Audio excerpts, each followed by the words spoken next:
Oh my gosh. I love it. I love it. I love it.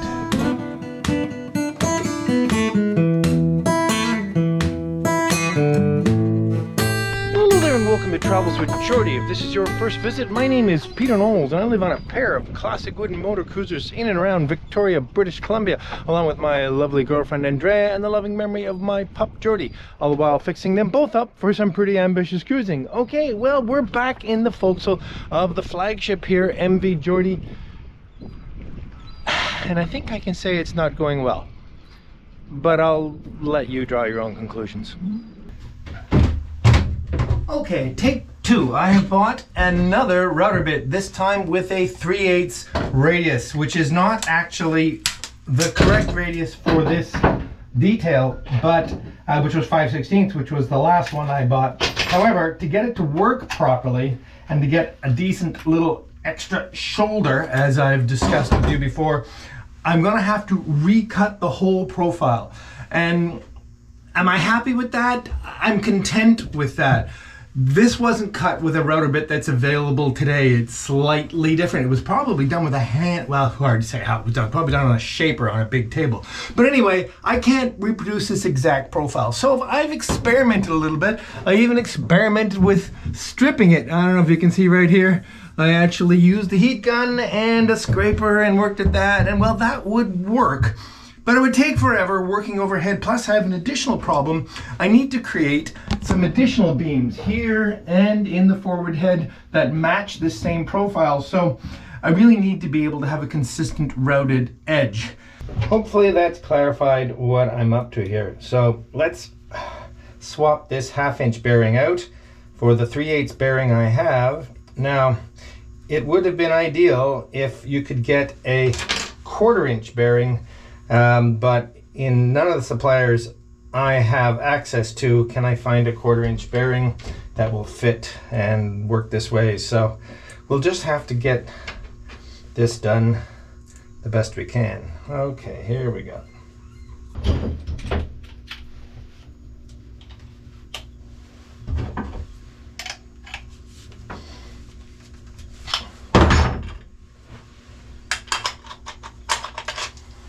Okay, let's carry on where we were already working here. This is inside a future closet, so if I totally destroy it, it's not the worst place. Okay, here we go. Because the shoulder is so small, it doesn't quite do what I want it to do. This is quite frustrating. All right, I've come up with a solution. It's a hack for sure. I'm just putting the bolt on, which is smaller than the bearing, which means the rib of the bolt is riding on here, which is slightly marring it, but it works. And the profile is perfect. But for that, let me think. Okay, so I'm not particularly proud of this, but it might work. Now let's see if I can find the pieces. That's the piece I'm looking for right there, which is the inner race of the bearing, and that will cause a lot less damage to the wood on the bottom. Kind of crude. Desperate times call for desperate measures. But to make that work, I have to file off the shoulder of the machine bolt, machine screw that holds that on there. And so I'm just going to do that right in the router, dropping it into the base so as to not destroy anything ugly.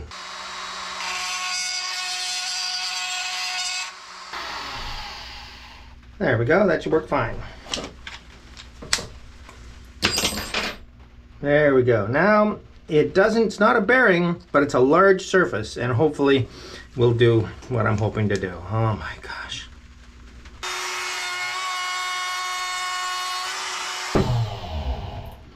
There we go. And absolute minimal damage on the bottom here. I like it, I like it, I like it.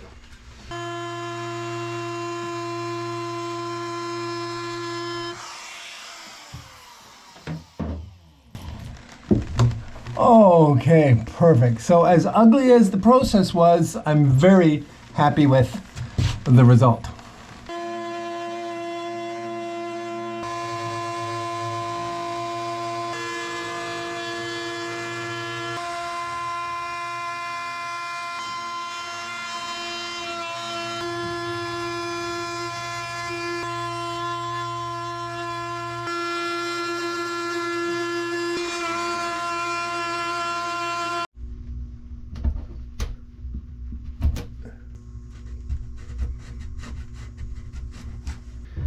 Okay, so with a new radius, I have to make a new sanding block. This one is much too small, and the piece is too small to work with. I want to work with something big while I'm working and then cut it down. This is just a piece of scrap I've been using for various things.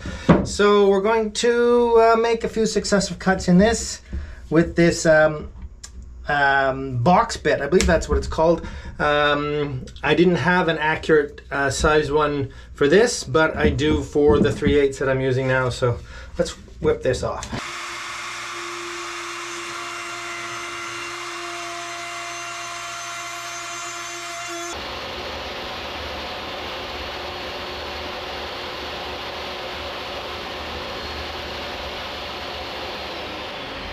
And there we go, pretty much absolutely perfect.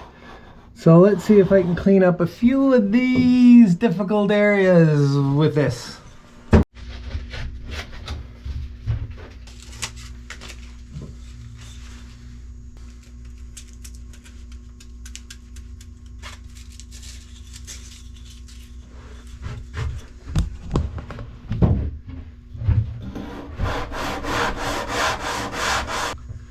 I just realized something.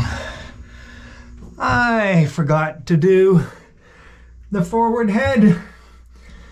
I'm not quite so sure what I'm going to do about that.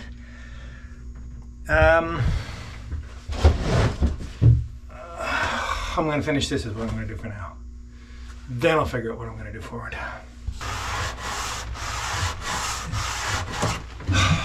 Okay, up in the forward head, a couple of complications. One is the registry number that's carved into this beam, and it's very close to the edge of the existing bead. So I can't cut that with the big router that I've done in the forecastle because I will cut off the bottoms of all these letters. So for the forward head, I'm going to sand the existing bead, which is misery, but it's probably what I should have done back there as well, in retrospect. Anyway, a good idea gone bad. Anyway, stick it out, stick it out. Okay, let's get some primer on here. I'm using Zinsser 123. I've used this before on the boat. It seems like a suitable all-around reasonable primer.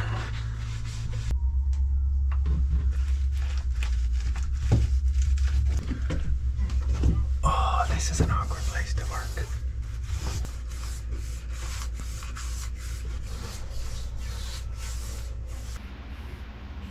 Okay, well, I can say this has been extremely unrewarding. I think I've done a reasonably good job of tidying up where the router bit couldn't fit, but I can see a few deficits here and there that I'll be sanding out now that this is primed. Anyway, the truth is it'll be fine in the end, but it's a frustrating journey indeed. See you tomorrow. Well, let's review where we are here. I don't mind admitting I wasn't in the best of moods yesterday when I left here. Obviously this primer was much thinner and didn't cover as well as I had hoped. That's the least of my issues. It also started to pour rain just as I was starting to prime, and well, I discovered a new leak in this forehatch and it got all wet up in here, so couldn't prime, couldn't deal with that. That's going to take some attention. Fortunately, it's sunny today. I also questioned to myself quite firmly whether or not I even needed to do this routing work as I carried on in the forecastle and sanded it, not the forecastle, the forward head here, and did a relatively reasonable job of sanding what was there, although it was horrifically difficult overhead work. I was able to tidy up these areas where I couldn't run the router, and I think that'll all come together pretty well. Okay, let's move on to what I actually have to get done today. And well, that's this beam here. At the aft end of the forecastle, notice there is a beam missing. This regular pattern does not have a beam at this point, and that's because this is actually inside the boat. The windshield is about here. Therefore, no one's ever going to walk on this section of the deck. It's actually the helm dashboard, you might call it, up here. Anyway, so there's no need for a beam here, which is fine. But there is a beam here, but this one doesn't have the beading detail on it, and I want it to. So I'm gonna have to add a small amount at the bottom to make it the same depth and route that same beam into it. But you're also gonna see I have to repair it because years ago I moved the companionway from center to starboard, and well, never really wrapped up what was happening here. So something's gotta happen in there. We'll deal with that in the future. You can see the old hole for the old big compass that used to sit here. Quite a beast it was.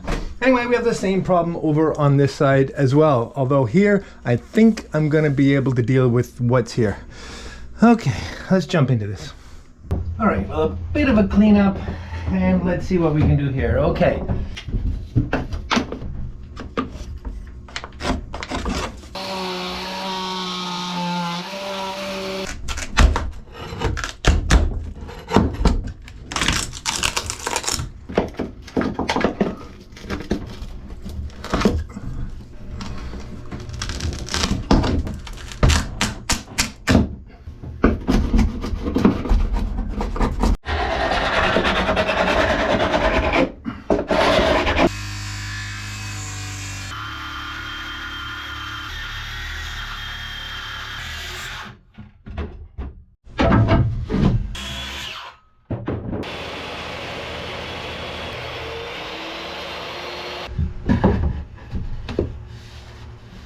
Of course, the deck is cambered.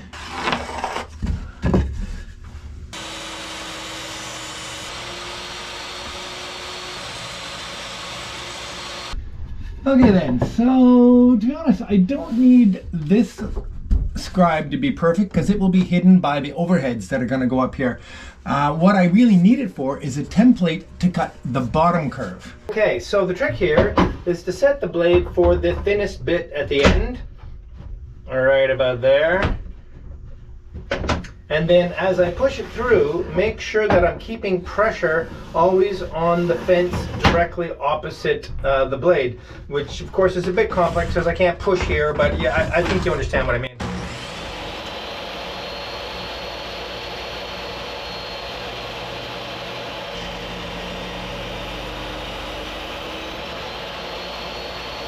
And in that way, we cut a perfect curve on the bottom that matches the curve on the top. And there we go. Nice continuation of the curve. Beauty. All right then, a little glue and some pins, and this will be in place quite successfully.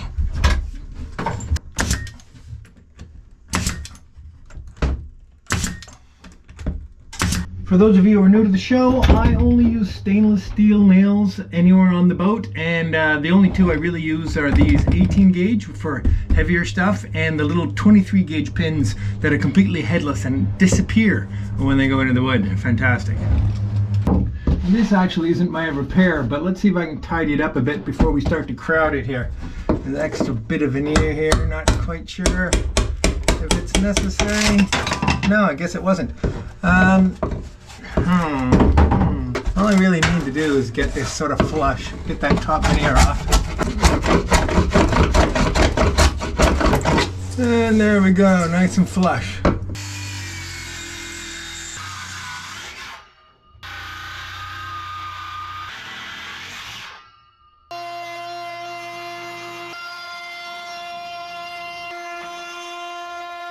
Yellow cedar is a little tougher to route. Okay.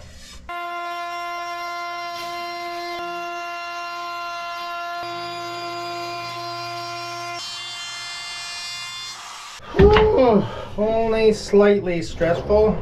Ooh, I can say end grain routing of really soft woods is no fun at all. Okay, so that's just gonna go there. Yes, indeed. And then when it's all bonded up, we can sand it and that little gap should disappear. Very nice, and I'm glad I was able to do a return down here.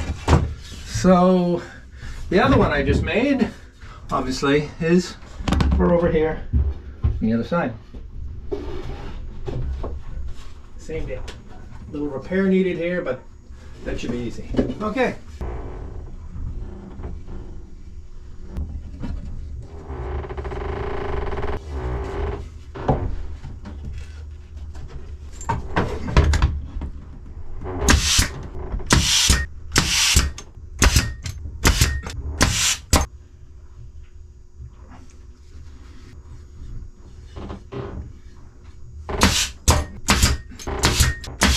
Okay, time to start some filling. The whole place needs a lot of filling. I hate to admit how much I love this stuff. DAP's Wood Pro X. This is not actually an endorsement. I used hundreds and hundreds of gallons of this stuff when I was building houses, and it's just, I don't know, it's never kind of let me down. It kind of spreads the way you expect stuff to spread. It just, I don't know, I like it.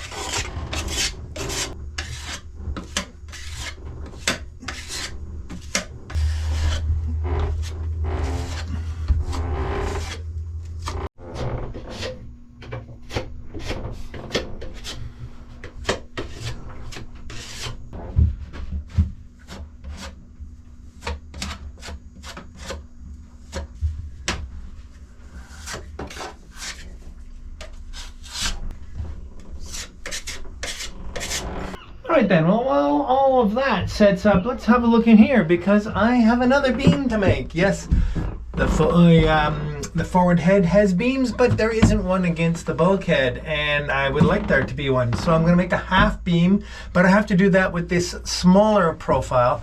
And I'm going to do it with successive pieces that can make that bend, and then just the profile in the bottom one. It should work out pretty well. Okay.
just a few pins to hold the whole thing against the other beam.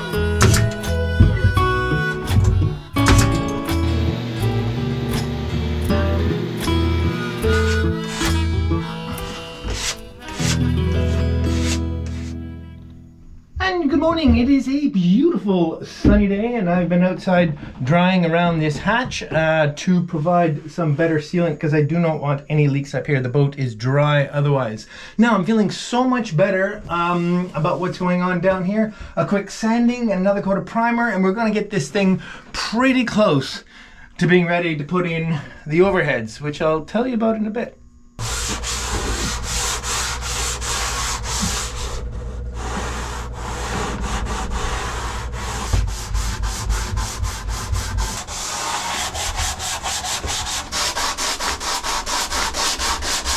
Alright, so I can't guess how this is going to go, but I thought I might try to tidy this up a bit, especially this 8 where I had to actually put some filler in the top because it was missing a big chunk.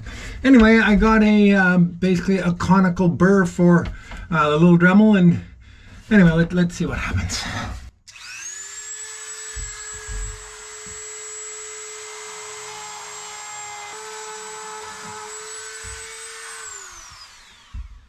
Now this was originally done with a chisel, with a person by hand, so I don't want to remove all the little nicks and chisel cuts that person put in here because that's part of the legacy of the boat. I just want to take out all sort of the chunky bits of paint and glop that's been sort of filled in here over the years. Like right in the bottom of this too, there's some fantastic little chisel work here, so I want to be careful in there.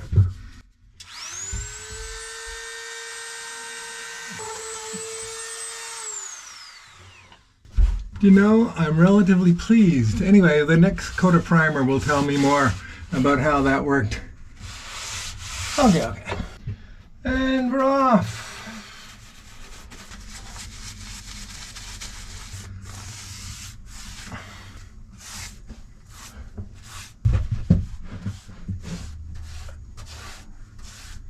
Oh my gosh. I love it. I love it. I love it. Hey, and if you love it, how about considering subscribing to the show? We'd really appreciate it. And if you love it, how about giving it a thumbs up or a share to that friend of yours who may also love it? And of course, as always, if you love it, why don't you consider supporting the show through PayPal or Patreon? Links are down below. We'd really, really appreciate it. This turned out awesome. Awesome.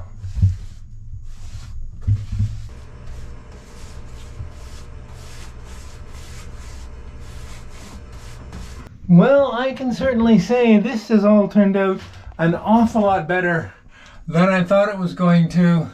I'm going to need at least one, probably 2 more coats of primer just to deal with some tiny little nicks here and there. But oh my gosh, look how well this phony beam turned out. Phony, he says. It is phony actually, but it does look the biz.